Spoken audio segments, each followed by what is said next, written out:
Hi, I'm Miss Ribeiro, and we are going to read Chapter 34, The Ornithopter. Teresa had never seen so many plastic bottles in one place. They were filled with colored water, shimmering blues, bright greens, shining yellows, and even sparkling pinks. The bottles were tied together with long ropes of pineapple leather to form walls and a roof, a doorway, and even windows with shutters.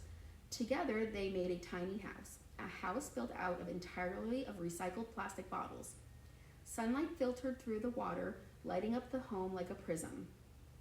Even though they were on a time-sensitive mission, Teresa and John could not help themselves. They walked around the rainbow structure in absolute awe. This house of colors seemed like a seaside cottage at the moment, alone in a magical place with the sun shining above the roof, a vast white beach, and a roar of the traffic below sounding very much like the ocean waves cresting on the shore. Teresa wanted to live here. "Let's go inside," she said, not knowing who or what could be waiting for them. The front door had no lock. It swung open with the slightest push. They walked inside like they were walking into a dream. Before them was a modest living room with a sofa, a coffee table, and a chair. The furniture was also made out of the bottles. The sofa was filled with red water, the chair orange, and the coffee table blue. Not everything here was plastic. There were pineapple leather cushions on the sofa and a plate and a fork left behind on the coffee table. The plate and fork were edible, of course. There was a small rug in the center of the floor, finely woven out of pineapple leaves. John went into the kitchen. When he returned, he was eating a piece of pineapple bread. "It's good. You should try some." "You shouldn't eat that, John. We don't know who lives here." But Teresa, as soon as she said it out loud, that she did know who lived here. This was Dr. Flax's house. The only other door opened into a small bedroom. Teresa knew she shouldn't look in, but she couldn't resist. There was a plastic bottle bed covered with sheets made of the same woven pineapple fiber. Beside the bed was a small plastic bottle table on which a stack of books. The top of the book on the stack was titled From Agnes to Wilma, A Complete Guide to Hurricanes. Teresa caught her breath when she read the title. He really is trying. He wanted the same thing as she did. "We have to find him," Teresa said desperately. "We've just got to." Teresa didn't think they would learn much about the doctor's whereabouts from up here on the roof, and she was about to say as much when she heard a flapping sound approaching them. The plastic bottle shutters of the bedroom window were open, and when she looked out, she saw the flapping thing coming right at them. "Duck!" John yelled. Teresa ducked. The flapping thing was an ornithopter, a flying machine that flapped its wings like a bird. It was about the size of one of the red-tailed hawks Teresa often saw on Folly Beach. It swooped down incredibly close to her head and then climbed back up for another pass. When it did, she and John saw that there was a little figurine inside holding onto the control bars, and behind it a tiny motor to keep the wings flapping. The ornithopter flew up and out the window, turning around to come at them again. "Watch out!" John yelled as he again targeted Teresa. This time she stood her ground, trying to get a good look at it. Like the bottle house, the body of the ornithopter was made of recycled plastic, but really old plastic, weathered and faded. The wings appeared to be made of canvas, perhaps recycled from a tent. As it flapped closer and she readied to duck at the last possible moment to see who the figurine was in the center, "Look, John, it's Lando Calrissian from Star Wars." She was right. A vintage Lando Calrissian action figure was indeed flying the ornithopter, and there was stickers of an X-Wing starfighter and a TIE fighter on either side of its body. The ornithopter once again pulled up and flew around for another pass. As it did, Teresa saw some worn blue legible writing on the underside of the right wing. It can read, "Designed by Leonardo da Vinci, built by Neil Flax." It's a replica of one of Leonardo da Vinci's flying machines, and it really flies.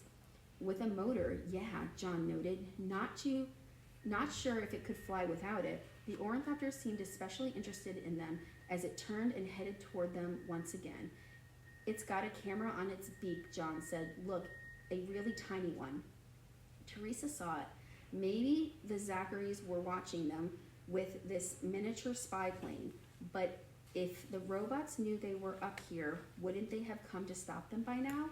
Teresa waved and the ornithopter's camera when it made another pass. "What are you doing, Teresa?"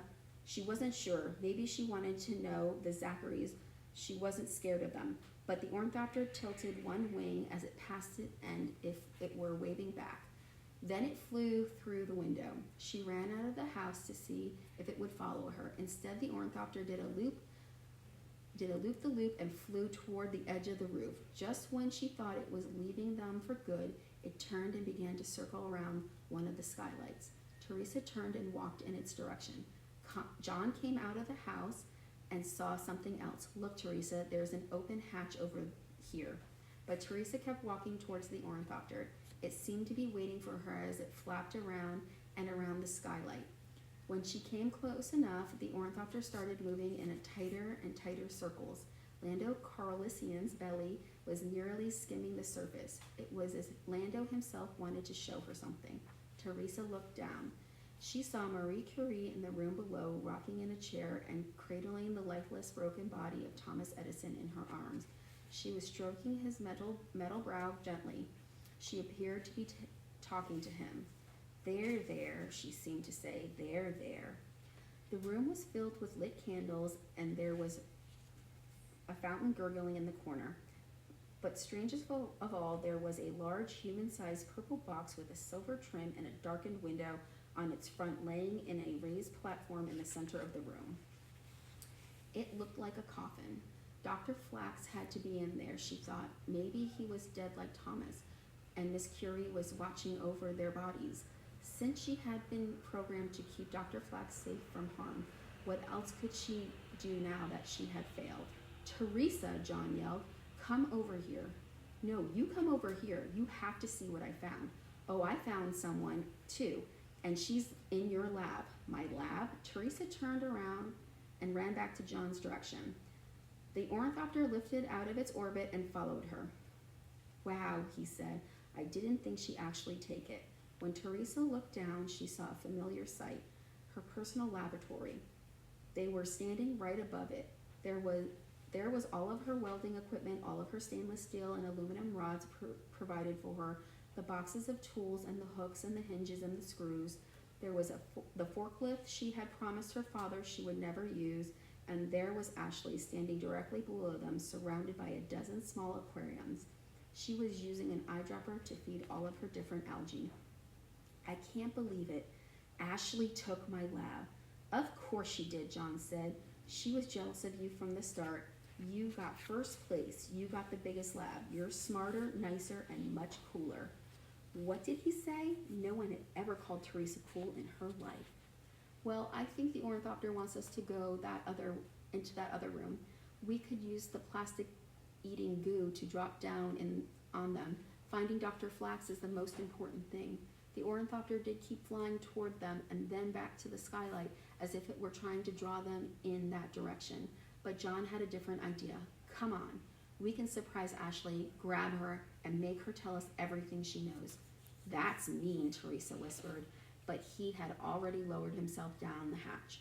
She had no desire to scare Ashley, but she did want to know why she thought she could just waltz in and take Teresa's lab from her like that.